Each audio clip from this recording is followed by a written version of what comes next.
Hey guys, today I'm going to be showing you everything you need to get started when you first get your 3D printer, from software to where to get your files from.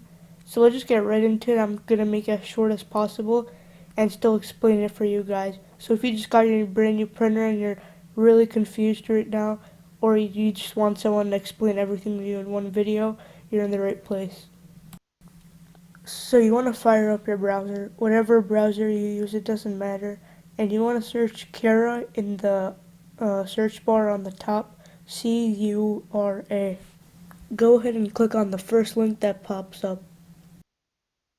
You should be directed to this website, and you want to click download for free, where I'm circling, and you want to select if you have Windows, Mac, or Linux, and you want to download the version for whatever you have.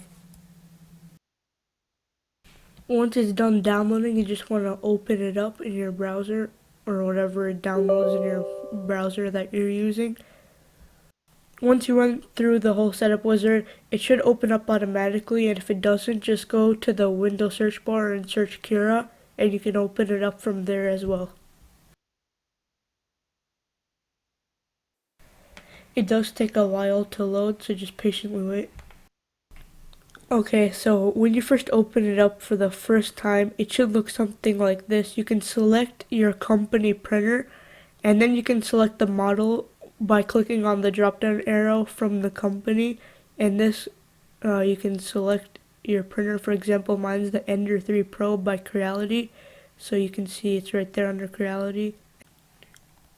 Okay, and if you have a networked printer, then you want to go on the top to where it says add a networked printer, and you can select one of the options to add it. But we're going to be doing this tutorial on a non-networked printer just because that's what the majority of people have. If your printer's still not anywhere on this list and you double check, click the second option, which should be custom, leave it on default, and then we'll continue for here for those whose printer is not listed on here, but they have most mainstream brands on here. So now it should look like this, and don't follow these next instructions that I'm about to give you if you added your printer and it was on the list. Only follow these instructions if your printer was not listed on the list and you had to add a custom printer. Because if you do this, there's no need to do this if you already have a printer that's listed on, because it already has the preset settings for you, so you don't need to mess with them. So on the top left, you should see your printer. You want to click Manage Printers, and then you want to click Machine Settings. Make sure it's under the Printers tab, and then once you click on it, you'll see that all of this information, and don't get overwhelmed by it. I'm going to take you through it step by step.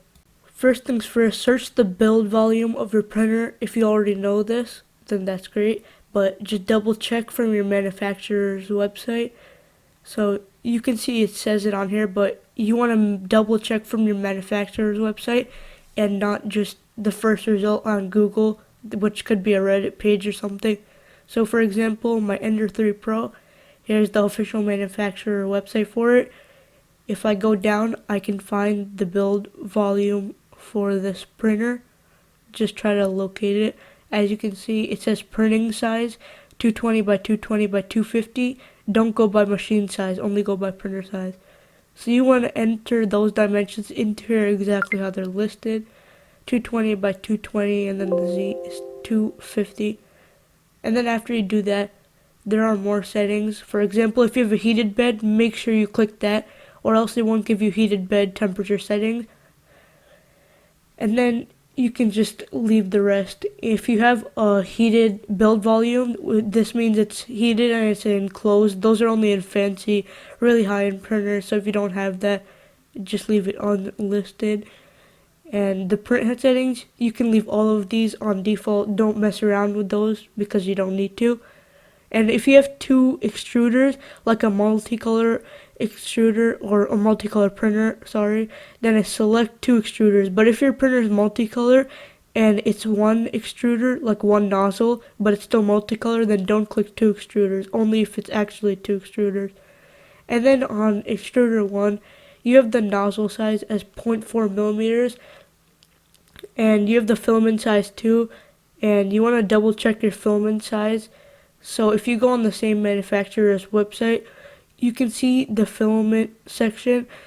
As you can see here, it says 1.75 millimeters for me. So you want to insert those dimensions into Cura, and if it still doesn't say it on the manufacturer's website, you can search it up, and this you can use from Google, and it says 1.75. So you just want to put 1.75 millimeters. Make sure your nozzle size is also the same as it is in Cura. And if you're not sure of this, you can check on your manufacturer's website. And if you're still not sure, you can check by Googling it, or you just want to double check. For me, it says 0.4 on the manufacturer's website and by Googling it. So we're 100% sure about that.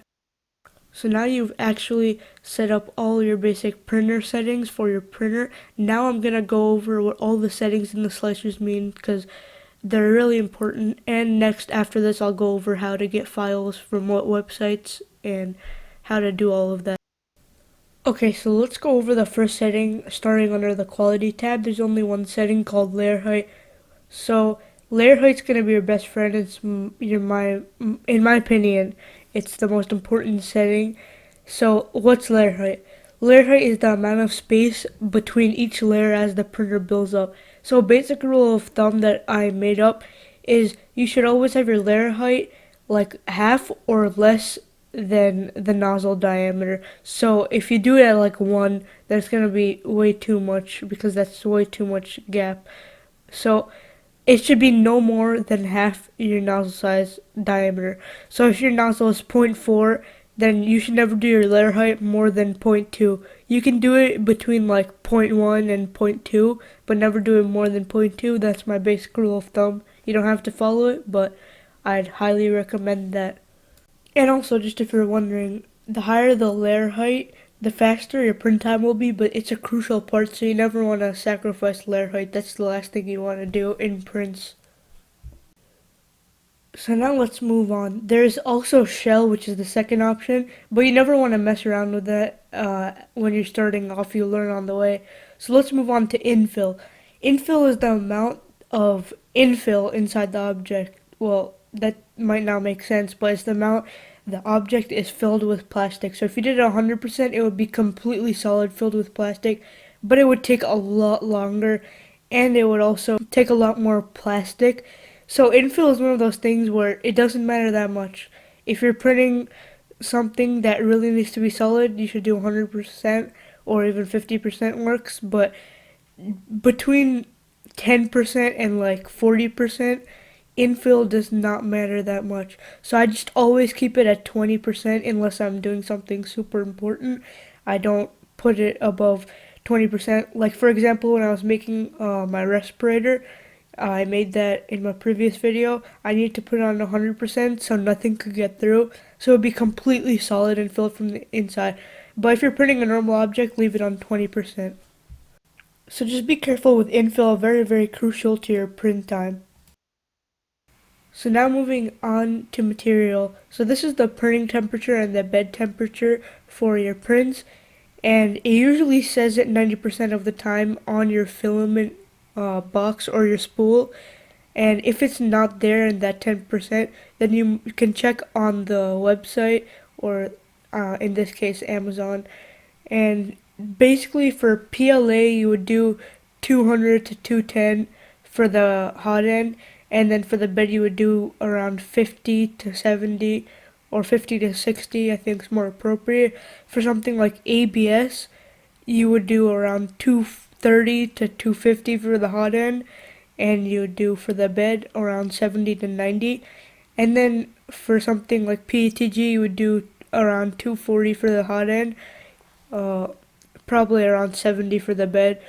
And when you're doing something like TPU, you would want basically the same settings as PLA, except a little bit hotter bed. But I'm not going to get too much in detail about that. I'll make a separate video about that. Next, let's talk about the speed tab. So print speed, and what's print speed? So I think it's important to give you a ballpark of what your print speed should be on an average print. On an average print, it should be around 60 millimeters per second. That's the average that will give you decent quality. And if you're doing like 120 millimeters per second, that's way too high. If you're doing something like 10 millimeters a second, that's way too slow. Unless you're printing with TPU, since that's flexible filament, any flexible filament should be printed at 10 to 15 millimeters per second, and that's just the print speed, how many millimeters per second that the nozzle prints. So if you're printing any normal material, just leave it at 60. You can do it to 80 if you really need to, but I would just leave it at 60 to 80. So if you leave retraction off, it's gonna look like really stringy, and the reason being for this is because if you leave retraction off, it keeps oozing out filament while it's moving to another place where it needs to print, and it's gonna end up looking like this. And this is not what you want. You don't want any of this stringing here. So then as far as the option under that, which is the retraction speed, you don't even mess with that. You can leave that on default. And Z-hop, while retracted, is basically the nozzle is made, like the nozzle goes higher and then it moves to where it needs to print and then it lowers. And this is for like if you're doing a big print, it won't knock over the print. It's just like for extra protection so it won't knock over the print while it's moving.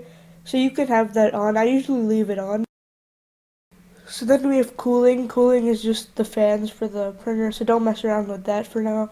And support. So I loaded up a model here to show you what support is. I will show you how to load up a model later, so don't worry. So if I turn support off, and all the red spots you can see here are places that need to be supported. So if I turn it off, you can see that that's not how gravity works. It can't just print like that.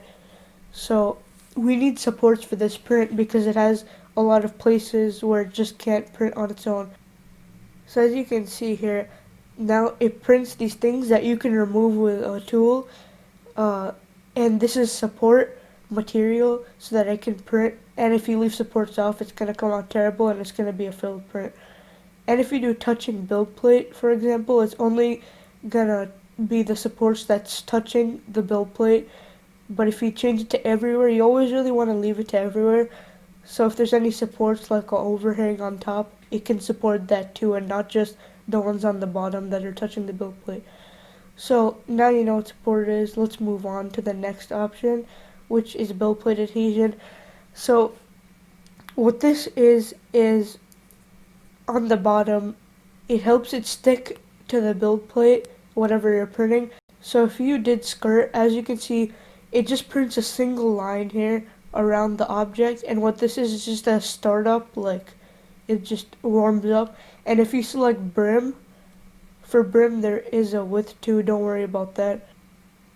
So if you select brim, what it does is it makes multiple layers all the way, so it will support the object to make sure it's sturdy and it doesn't fall. You want to do this if you're printing something taller so that it doesn't fall over. Now if you do Raft, this is basically brim except it prints, as you can see here, it prints like 3 or 4 layers underneath the object instead of just on the side of it. So this is to make sure it really won't fall off. If you have Raft, your print's never gonna fall off.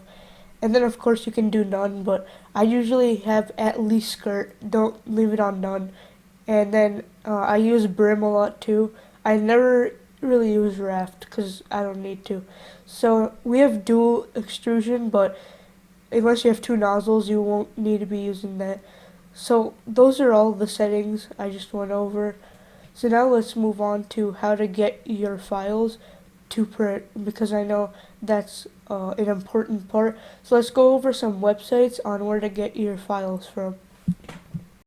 Okay, so you want to head over to thingiverse.com. It's right there, that's how you spell it. And this website, you can find anything. All the files are free, which is what I love about this website. Everyone uses this for free files.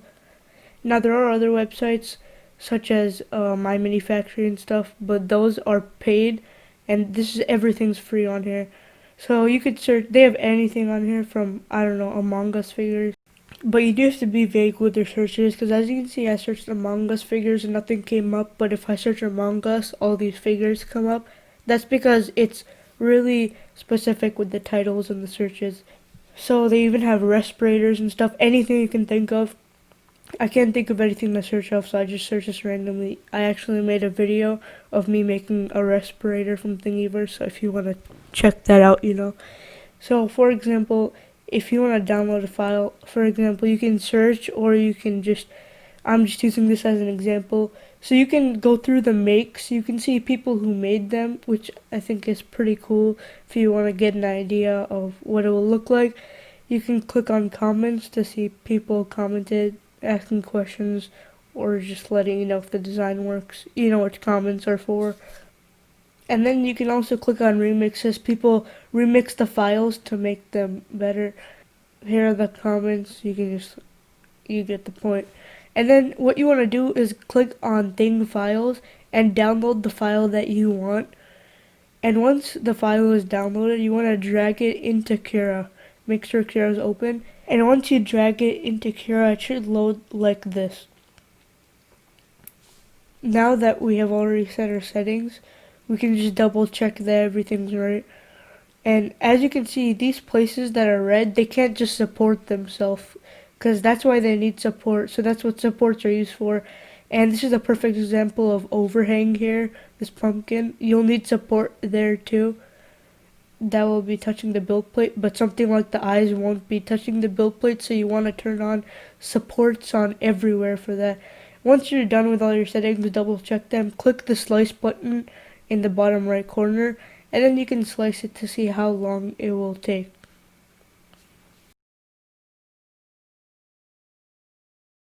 So in this case, it's going to take about 11 hours, and you might think that's a lot, but 3D printing is not a fast process. It takes time. And I also have a way to cut that down to as short as 3 or 4 hours. I made another video on nozzle sizes. You can check that out. It's right there. And basically, if you had like a bigger nozzle, you could accomplish much faster print times. So be sure to check that out. So if we preview the file, you can see the supports are all on here. Some are touching the build plate, and some that are in the eyes and stuff, they're not. So that's why it's important to set it to everywhere, or else it will only print the supports that are touching the build plate. So then once you're done with all the settings and everything and you sliced it, you can actually rename the name in the bottom left corner to whatever you want. And then you want to go ahead and insert your flash drive or SD card into your PC. So this way you can save it right on there. And then you want to click the button in the bottom right corner that says save to removable drive. And then once it's saved, you can eject the card or the flash drive, insert it into your printer, and there you go. You can go off to your first print. I can't tell you how to get your printer ready for your first print, because there's like thousands and thousands of printers, so I can't just tell you one for all. So I can do a separate video on that for generally speaking, for all printers, on what you need to do to start it up and fire your first print. But you should be able to search some videos on YouTube for your specific printer if you're confused on something on there. And if you have any questions, be sure to leave them in the comment section like always. Unless YouTube decides to disable my comments again, that's a different story. But anyways, thanks for watching. I hope this helped you, and I'll see you in the next video.